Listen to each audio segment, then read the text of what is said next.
कृष्णं जगद्गुरुं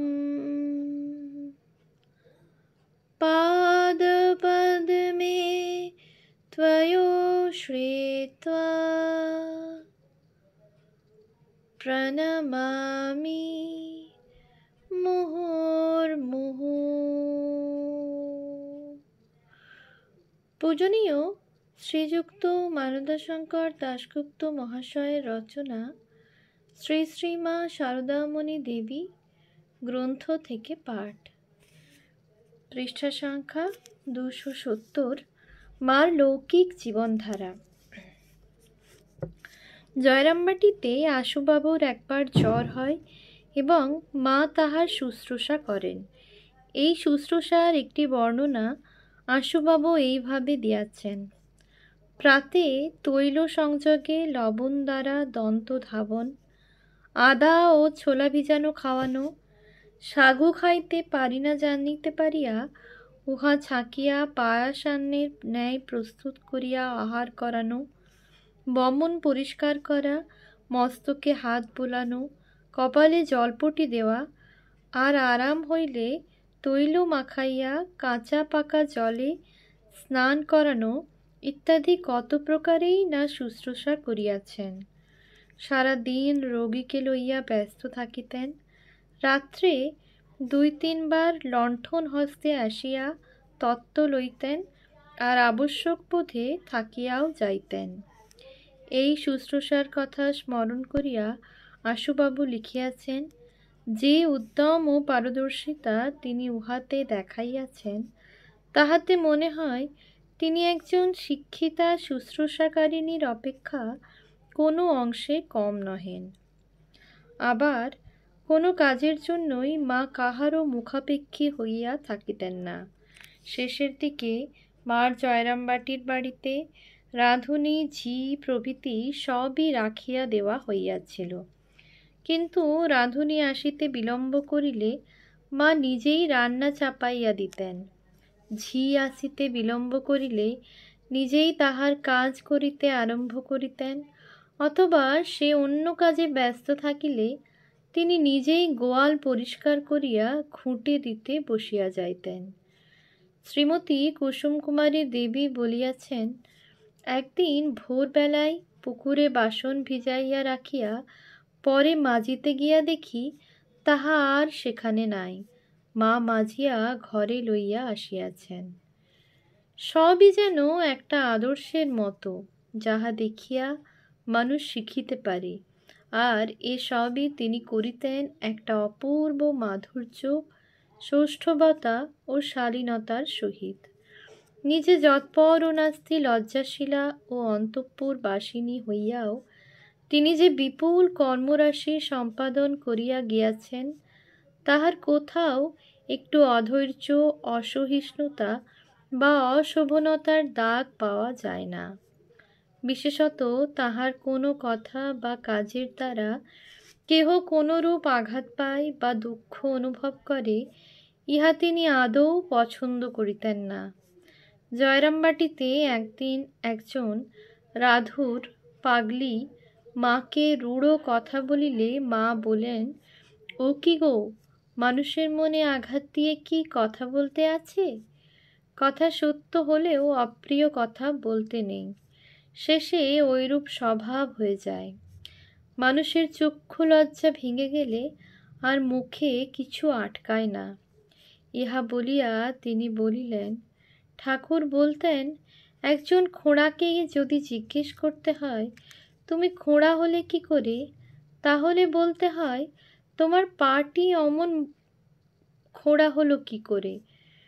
অন্য একদিন তিনি এই বিষয়েই বলেন, গোলাপের সত্য কথা বলতে বলতে চক্ষু লজ্জা ভেঙে গেছে, আমি তো চক্ষু লজ্জা কিছুতেই ছাড়তে পারবো না। অপ্রিয় বচন সত্য কদাপি না কয়। এইরূপ কাহারও ভাবেও তিনি কখনো আঘাত করিতেন না। একবার জয়রামবাটিতে মার কোনো সেবক তাহার সমক্ষে উত্তেজিতভাবে বিলাতি বস্ত্র ক্রয়ের বিরুদ্ধে কথা বলে।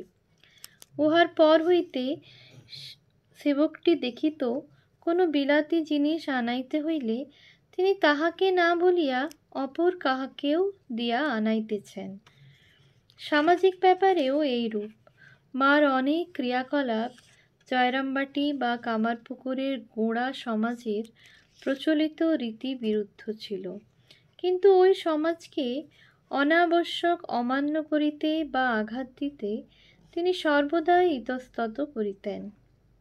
ঠাকুরের দেহত্যাগের পর মা যখন কামারপুকুর হইতে প্রথম কলকাতায় আসেন, তখন ওখানকার অনেকেই বলিতে লাগিল, ওমা, সেই সব অল্প বয়সের ছেলে, তাদের মধ্যে গিয়ে কি থাকবে? মা পরে লিখিয়াছেন, আমি তো জানি আমি এখানেই কলকাতাতেই থাকব, তবু সমাজ কি বলে একবার শুনতে হয় বলে অনেককে জিজ্ঞেস করেছিলুম। পরিশেষে তিনি লাহাবাবুদের বাড়ির বৃদ্ধা প্রসন্নময়ীকে জিজ্ঞাসা করেন। খুব ধার্মিক ও বুদ্ধিমতী বলিয়া তাহার কথা সকলেই মানিত। তিনি মাকে বলিলেন, তুমি অবশ্যই যাবে, তারা শিষ্য তোমার ছেলের মতো, এ কি একটা কথা? যাবে বই কি। মা বলিয়াছেন, তাই শুনে তখন অনেকে যাবার মত দিলে, তখন এলুম। অনেক পরে ভগিনী নিবেদিতা একবার মার দেশে যাইতে চাহিলে মা তাহাকে বলেন, না মা, আমি বেঁচে থাকতে তোমরা সেখানে যেও না, তাহলে আমায় তারা ঠেকো এক ঘরে করবে। আবার লৌকিক পূজা পার্বণাদি দিনের রীতি রক্ষা করিতেও তিনি খুব উৎসাহী ছিলেন, এবং তাহা করিতে কেহ সাহায্য করিলেও তিনি খুশি হইতেন। পৌষ সংক্রান্তি বাঙালির পিঠা খাইবার দিন। শ্রীযুত আশুমিত্র লিখিয়াছেন, জয়রামবাটিতে মা একবার অত্যন্ত ক্ষীণ শরীরে থাকিয়াও ওই নিয়ম ভঙ্গ হইতে দেন নাই। নিজে চাউল বাটিয়া সমস্ত দিন বিপুল পরিশ্রম করিয়া সকলকে নানা রকমের পিঠা প্রস্তুত করিয়া খাওয়াইয়াছিলেন।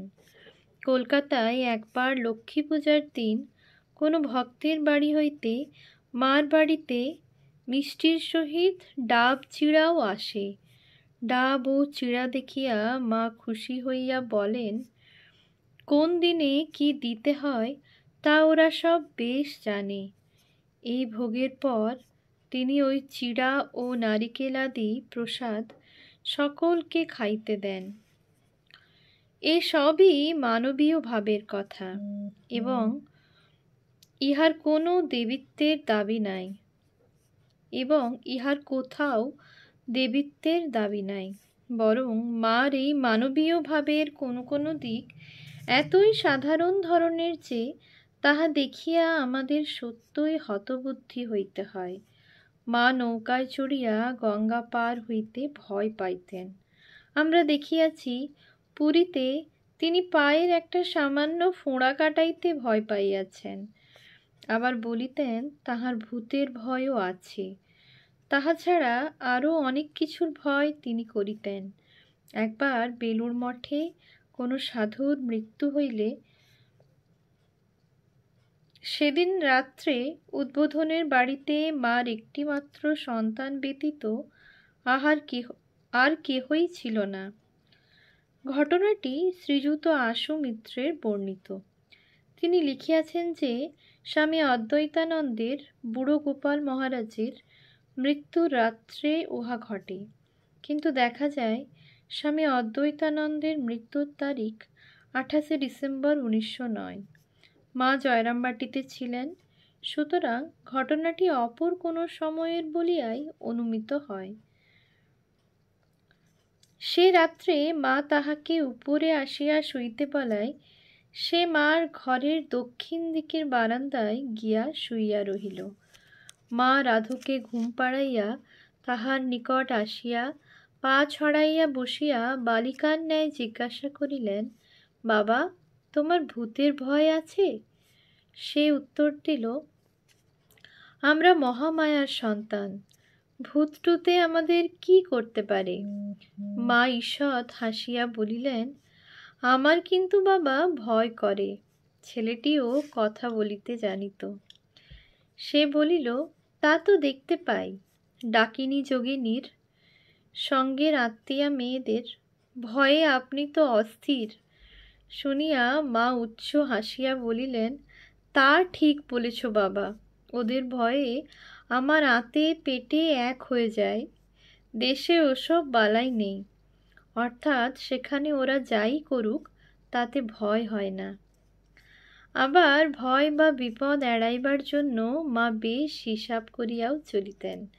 একবার জয়রামবাটি অঞ্চলের কোনো লোক ডাকাতি করিতে গিয়া ধরা পড়ে। সংবাদটি কলকাতায় মার নিকট পৌঁছিতেই মা তাহার কোনো সেবককে বলেন, ও বাবা, দেখলে? আমি জানতুম তার ডাকাতি বৃত্তিটা নষ্ট হয়নি।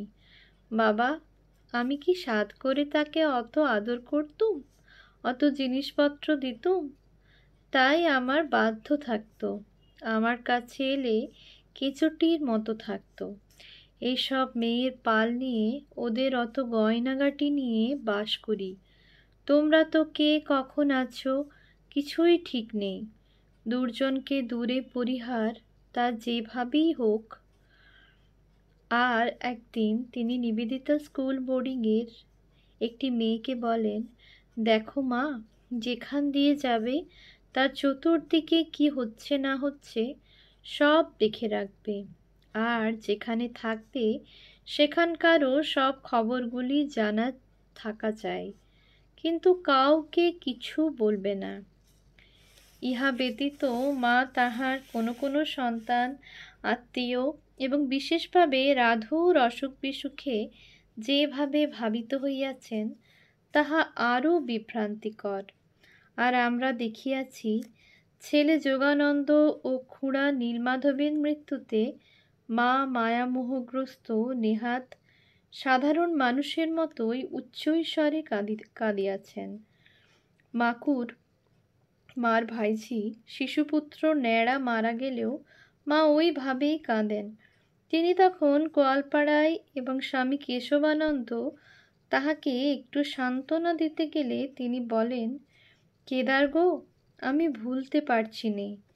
ইহার কয়েকদিন পরে মা এই সম্বন্ধে বলিয়াছেন, শোক মানুষকে যা জব্দ করে এমন আর কিছুতেই পারে না। মার জীবনের এই ধরনের কথাগুলি আলোচনা করিতে গেলেই আমাদের চোখের সম্মুখে এক কুব্ঝটিকার সৃষ্টি হয়। ভাবি, মার দেবিত্ব কোথায় গেল? তিনি যদি আমাদের মতো অন্ধ, বদ্ধ ও মায়ামোহের বশীভূত, তবে তিনি কি রকমের দেবী? হয় তাহার মানবভাব একটা মিথ্যা ভান, না হয় তাহার দেবভাব একটা অলীক কল্পনা মাত্র। বস্তুত এখানে সংশয় সন্দেহের এত অবকাশ যে জানিবার বুঝিবার মতো শত প্রশ্ন আপনি আসিয়া মনে উদয় হয়। এই প্রকারের সকল প্রশ্নেরই একটি বিস্তৃত জবাব পূজনীয় শরৎ মহারাজ তাহার শ্রী রামকৃষ্ণ লীলা প্রসঙ্গে দিয়াছেন। আমরা তাহার মধ্যে প্রবেশ না করিয়া শুধু তাহার কয়েকটি সিদ্ধান্ত এখানে উল্লেখ করিয়া যাইতেছি। অবতার পুরুষ সকলের মানবভাব কোনো মিথ্যা ভান নয়। অবতার পুরুষ সকলের মানবভাব কোনো মিথ্যা ভান নয়, এবং তাহাদের দেবভাবও কোনো কল্পিত বস্তু নয়। দুইই সত্য, এবং এই দুইটি ভাবই আবাল্য তাহাদের মধ্যে দেখা যায়। অবতার ঈশ্বর বা ঈশ্বরাংশ হইয়াও নিজ মায়ার দ্বারা নিজেকে আবৃত করিয়া মানুষের অসম্পূর্ণতা স্বীকার করিয়া লন বলিয়া তাহাকে মানুষের ন্যায় চিন্তা, চেষ্টা, আহার বিহার ও সুখ দুঃখাদি ভোগ করিতে হয়। কিন্তু ভিতরের দেবভাবই তাহার সহজ ও স্বাভাবিক অবস্থা হওয়ায় দেখা যায় যে সাধনার সময়েও ও তাহার পূর্বেও, অর্থাৎ যখন অবতারের স্বরূপ তাহার নিকট অজ্ঞাত তখনও তাহার মানবভাবের বহিরাবরণ ভেদ করিয়া ভিতরের দেবভাব সময়ে সময়ে আপনা হইতেই প্রকাশিত হইতেছে। আবার সিদ্ধিলাভের পরেও, অর্থাৎ তিনি স্বস্বরূপজ্ঞ হওয়ার পরেও তিনি জীবের প্রতি করুণা পরবশ হইয়া ও শুধু লোক ও হিতার্থ সাধারণ মানব ভূমিতে মন নামাইয়া রাখিয়া শরীর রক্ষা করিবার আপ্রাণ চেষ্টা করেন। তাই তাহার মধ্যে তখন দেব মানব ও সম্মিলিত দেব মানব ভাব দেখিয়া মানুষের অপার বিস্ময় ও সমস্যায় অভিভূত হয়। তাই তাহার মধ্যে তখন দেব মানব ও সম্মিলিত দেব মানব ভাব দেখিয়া মানুষ অপার বিস্ময় ও সমস্যায় অভিভূত হয়। এই সম্পর্কে শ্রী শ্রী ঠাকুরের দু একটি কথা বিশেষভাবে স্মরণীয়।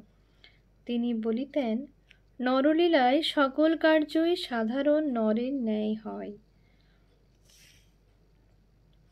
মাকুর শিশুপুত্র ন্যাড়ার মৃত্যুতে মাকে গোয়ালপাড়ায় উচ্চৈস্বরে কাঁদিতে দেখিয়া মার মাদ্রাজি ভক্ত শ্রীযুক্ত নারায়ণ আয়াঙ্গার পরদিন সকালে তাহাকে প্রণাম করিতে গিয়া প্রশ্ন করেন, মা, আপনি আবার ন্যাড়ার মৃত্যুতে সাধারণ মানুষের মতো কাঁদলেন কেন?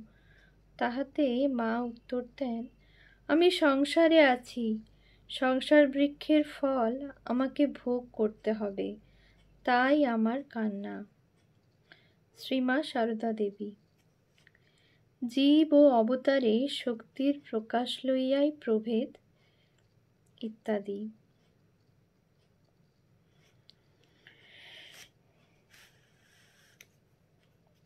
ওম শান্তি শান্তি শান্তি। হরি ওম তৎসৎ। শ্রীরামকৃষ্ণার্পণমস্তু।